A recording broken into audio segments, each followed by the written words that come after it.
Jute মিলের কর্মচারীদের বকেয়া টাকা ফিরিয়ে দেওয়া নিয়ে উচ্চ আদালতের রায় অবমাননা মামলায় ফের ধাক্কা খেল রাজ্য সরকার। এবার কোর্টের নির্দেশ, রায় আগামী 8 মাসের মধ্যে কার্যকর করতে হবে। মিলের শ্রমিক কর্মচারীরা উচ্চ আদালতের রায় কার্যকর করার জন্য আদালত অবমাননার মামলা করেছেন। সেই মামলায় আজকে মাননীয় ডিভিশন বেঞ্চ জুট মিল কর্তৃপক্ষ এবং রাজ্য সরকারের শীর্ষ আধিকারিকরা যারা আদালত অবমাননার মামলায় অভিযুক্ত তাদেরকে আপাতত 8 সপ্তাহ সময় দিয়েছে উচ্চ আদালতের রায় সম্পূর্ণভাবে কার্যকরী করার জন্য। ইতিমধ্যে জুট মিল এবং রাজ্য সরকারের তরফে জানানো হয়েছে যে এখন অবধি 191 জন শ্রমিককে হাইকোর্টের রায় অনুযায়ী আর্থিক বরাদ্দ করা হয়েছে। এতে জুট মিলের 30 কোটি টাকা খরচ হয়েছে। আর জুট মিলের হিসাব অনুযায়ী আরও 227 জন হাইকোর্টের রায় অনুযায়ী আর্থিক সুফল পাবেন। সেটা খরচ তার জন্য জুট মিলের আরও 35 কোটি টাকা প্রয়োজন। সেই 35 কোটি টাকা জোগাড় করার জন্য জুট মিল কর্তৃপক্ষ রাজ্য সরকারের সাহায্যে ব্যাংক থেকে 200 কোটি টাকা লোনের জন্য দরখাস্ত করেছে এবং জুট মিলের বিভিন্ন জমি এগুলো বিক্রি করার জন্য জরুরি ভিত্তিতে পদক্ষেপ নেওয়া হয়েছে। তার ফলে তারা রাজ্যরা আজকে আদালতকে বলেছে যে আমরা সমস্ত প্রচেষ্টা গ্রহণ করছি যাতে করে দ্রুত আদালতের রায় কার্যকরী করা যায়।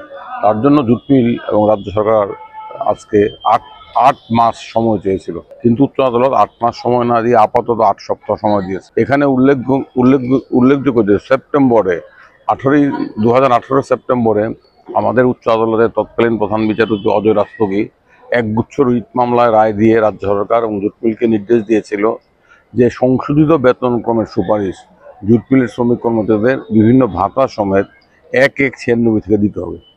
এই রায়ের বিরুদ্ধে রাজ্য সরকার এবং জুট মিল উচ্চ আদালতের ডিভিশন বেঞ্চে আপিল করে।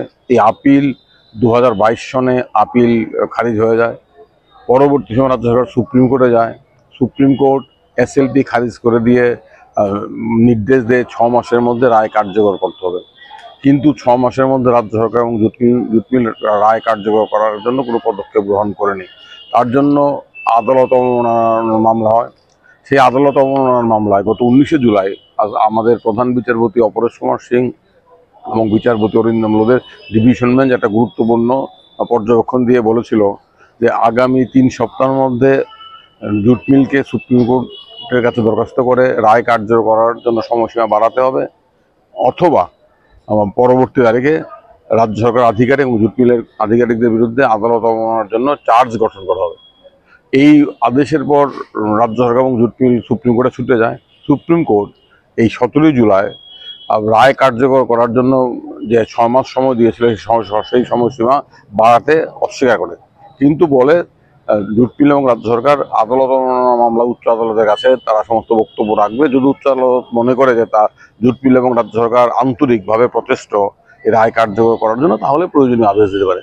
সেই মোতাবেক জুট মিল এবং রাজ্য সরকার দুটি পৃথক হলফনামা করে বিস্তারিতভাবে জানায় যে তারা এই করেছে, আগামী দিনে এই পদক্ষেপ নেবে এবং তার জন্য 8 মাস সময় দিয়েছে রাজ্য সরকার এবং জুট মিল। আজকে আদালত 8 সপ্তাহ সময় দিয়েছে। এখানে একটা প্রশ্ন আছে, আমাদের আমাদের বক্তব্য হচ্ছে 418 জন নয়, জুট মিল এবং রাজ্য সরকারের বক্তব্য হচ্ছে 191 জনকে ইতিমধ্যে দেওয়া হয়েছে 30 কোটি টাকা খরচ করে ব্যয় করে, এবং আরও 227 জনকে দেওয়া হবে, তার জন্য আরও 35 কোটি টাকা প্রয়োজন, মোট 418 জন।